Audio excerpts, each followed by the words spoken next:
So thanks for joining us yet again at Spirit Studios. And tonight, a very special one, I may say. Can I call you by your original name? Do you want to reveal it, or should I just call you by your artist name? Call me by my original name, it's fine. Okay, this is Nick, also known as The Last DJ. Mate, that was awesome. Thank you. Thanks for coming. Where have you come from tonight? Come from Wakefield, Yorkshire. Wakefield, representing Yorkshire. So that was awesome. I mean, energy. You showed a lot of people up, I've got to say. You brought the energy. And I didn't know how much energy to expect, but that was awesome. So for those people who don't know The Last DJ, can you just kind of rewind, a bit of a time machine? How did you get here? What is your trajectory to get to the into the music industry? Well, I always wanted to create music. I always wanted to do something, but the technology wasn't really there for me. I wasn't a musician or anything. Right. And so I was heading towards retirement. And I thought, well, I'll learn to DJ, but I was actually a terrible DJ.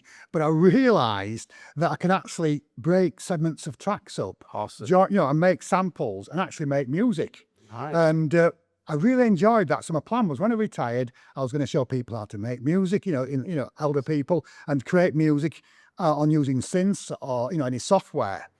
And during that process, I released a video on Instagram and it got over 6 million views. And that's how my journey started. 6 million views. Yeah.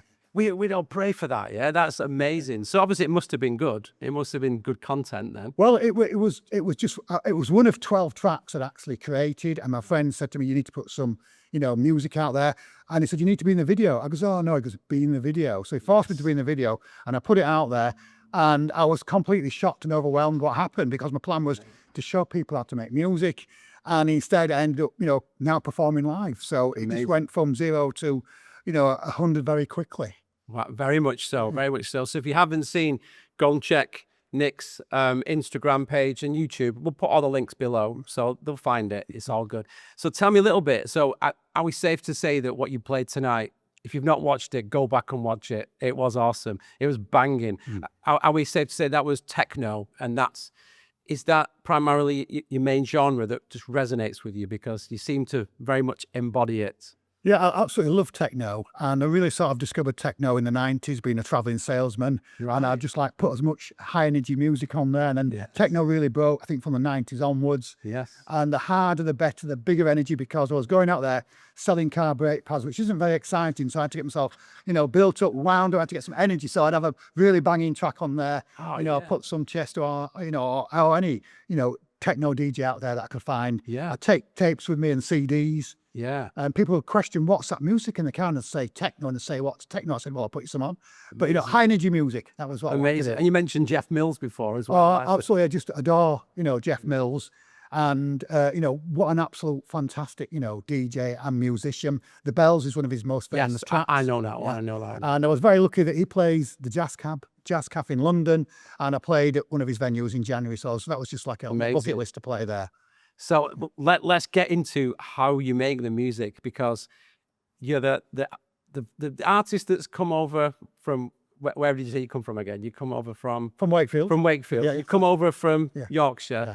You brought everything in your rucksack and you made the most noise. So talk about minimize to maximize. That's the one. So what's your kind of process of how you make it, how you're making it using these magic boxes you brought with you? Well, the magic boxes, I discovered that I enjoy playing synthesizers more than using music software. Yeah. And my choice was actually a Syntakt, because that's a drum machine with no samples, because I wanted to move away from samples. Right. But it's a synthesizer stroke drum machine. And what you can do on that is you can create individual sounds yourself. Right. It also comes with some patches that you can completely destroy. So I destroy the patches on there so you can't tell what they were in the first place. Brilliant. And then I start to think about what will be catchy, what music will people like. And because I've played on the dance floor quite a lot, I'm looking now to create music for the dance floor. Right. So anything that will hook you in, any sounds that you really like, any sounds you really enjoy. My focus when I'm playing or beginning to create music on the drum machine is about, can people dance to it? Right. Is 148 BPM okay? And that's what I always go with, 148. I was going to ask about tempo. I guessed 150, so that's not bad. Not bad. It's very, very good. Yeah, it's good. Yeah. 148 BPM. It's got to be fast. And, it's got to be something that people will engage in quickly, because my music is only relatively only heard on the dance floor initially, and then they might listen to it on, on streaming service. So I've got to create music that they'll listen to and engage in straight away because they like the sounds. Yes. So I'm always looking for like a dance floor tune. Yes. I tend to write 8 brand new tracks a month, of which 3 have to be bangers. If Yeah. they're not bangers, I get very frustrated, and I might delete one and then say, right, I'll make that a banger. So it's all about creating 3 bangers, and then 8 tracks themselves is an hour. So if people ask me to play for an hour and a half, it's 12 tracks, all 7 minutes long, all 148 BPM. Amazing. Are we taking this in? Because I'm inspired at your work rate. That's amazing. So what's the future for you then? What can people expect from you? I mean, clearly you're quite prolific with tracks. So this will be going out hopefully early March. So what's March onwards kind of? Well, have you got? certainly the big thing for me March is March the 7th when my new album comes out, which is called Last. I wanted to call it The Last DJ, but I thought it confused, but I called it Last. Yeah. It's out on the 7th of March on all streaming services, and that's 4 really hard, banging, dirty, filthy tracks, of which I've played, a couple of them tonight already. Yes. And I'm hoping that's going to go down well, because the last album I created was a few years ago when I was cutting samples up.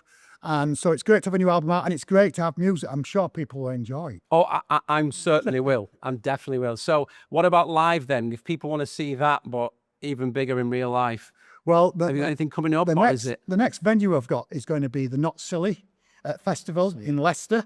Okay, I'm going to Leicester tomorrow. That's a 3-day venue. The location is secret. It's probably, I think it's been going about a couple of years, but it's a major festival. It's limited to about 500 people. So I'm going to be playing live there for an hour and a half, which is quite unusual because people ask me to play for an hour. Yeah. It's asked me to play for 2 hours. That's my next major one. There are other ones in the pipeline. Yes. That's the one I really looking more forward to. So what's your socials basically? Oh, my socials. So for social media, well, Instagram, TikTok, Facebook, and I've got 2 Facebook pages. I've got Nick Hayes, which is my personal one. Right. But that has a lot of followers now. So I created The Last DJ, and then I've Instagram under The Last DJ as well, and YouTube as well. Right. So all these will be below.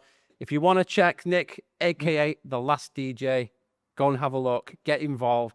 And I've got to say thanks for coming over. You actually blew us away in the studio then. It probably won't pick up all our clapping and hollering, but we had a great time. So thanks so much. Great, and thank you. yet again, like and subscribe. Obviously follow Nick, give us a like, give us subscribe, and thanks for watching.